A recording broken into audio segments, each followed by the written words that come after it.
On nous parle souvent de performance, de concurrence, de réussite. Et si on ne parlait pas assez de la beauté de l'échec? Avez-vous déjà perdu un match ou une compétition alors que vous aviez très bien joué? Si oui, malgré l'échec, en quoi était-ce un beau match ou une belle compétition? Oui, ça nous est déjà arrivé toutes les trois. Et malgré l'échec, ça permet de faire un bon entraînement et de se rendre compte finalement du travail qu'on a fourni. Et même la défaite, ça permet de... on peut quand même bien jouer. Et voilà.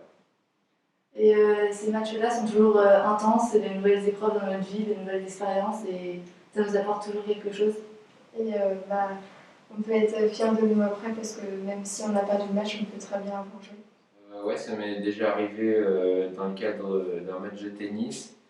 J'étais dans une finale et j'ai joué et j'ai eu 8 balles de match dans le match. Et j'ai raté ces 8 balles de match et mon adversaire est revenu, il a gagné en 3-7.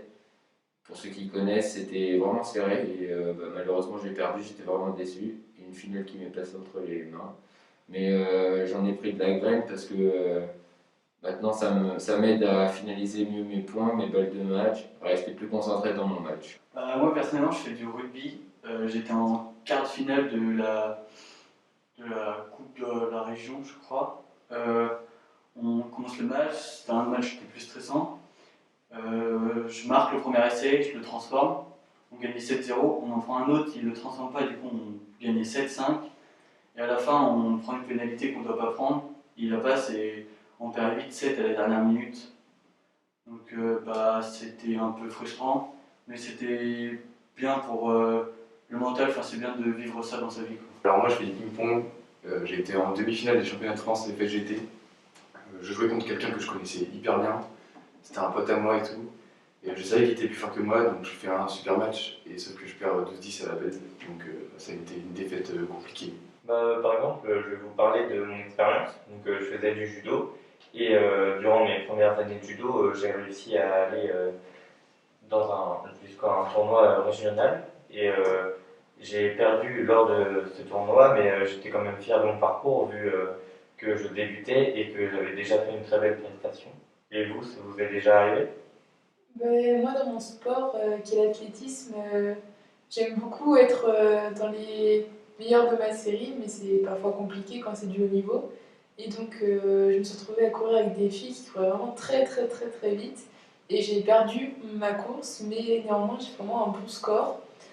Donc, on va dire que c'était un mal pour un bien, même si c'est mieux de gagner, mais lorsqu'on fait quand même un beau chrono, ça vaut le coup. Bravo à vous. Merci. On entend parfois « tel joueur a raté sa carrière de peu ». Et pourtant, rater sa carrière de peu, c'est déjà avoir du style. Dans le sport ou dans la vie, avez-vous déjà raté quelque chose de peu? Oui, une fois, il y a eu un match très important pour monter en niveau régional. Et on est monté en prolongation et on a perdu à la fin de 10 points de peu. Et c'était une déception parce que on aurait pu jouer vraiment haut.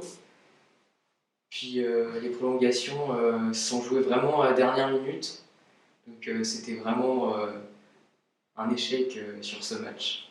Oui, malheureusement, lors d'un cross départemental où je me suis arrêtée 10 secondes pour pouvoir reprendre mon souffle, où j'ai vu une fille me dépasser. Et là, à l'arrivée, j'ai vu que je suis arrivée à la 2e place.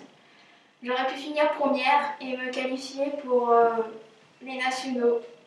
Oui, lors de mes 2 lancers francs, sous la pression, j'ai loupé mes 2 lancers francs d'affilée.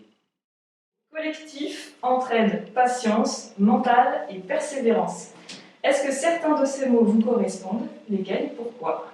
Le mental et la persévérance, parce que moi je fais de l'athlétisme et la performance ça vient pas tout de suite, donc faut persévérer et toujours s'entraîner et il faut pas perdre l'envie d'arriver à nos objectifs. La plupart des mots correspondent parce que du coup moi je fais du foot, je privilégie le collectif, c'est important de s'entraider aussi. Parce que même s'il y a des gens qui sont un peu à l'écart, toujours les mettre à l'intérieur du groupe. Aussi persévérer si ça m'est déjà arrivé d'être mis à l'écart et toujours continuer à travailler pour essayer d'être mis dans le groupe.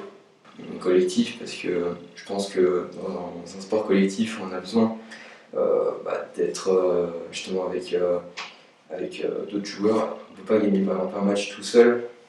Et puis je pense que le mental et la persévérance, c'est comme ça qu'on arrive justement à progresser. Et puis après, on peut donner le meilleur de soi-même. Le collectif, c'est le plus important. On a beau être le meilleur joueur du monde ou un bon élément, sans collectif, on n'est rien. Parce qu'on joue à plusieurs déjà. Et dans certains sports encore plus, par exemple au hand c'est 5 ou au foot c'est 11. Après, je dirais le mental. Parce que ça, que ce soit dans n'importe quel sport ou dans la vie de tous les jours, sans mental, on ne peut rien faire. Oui, je dirais que le mental et la persévérance, ça va de moi. Je pense que sans mental, on ne peut pas aller très très loin.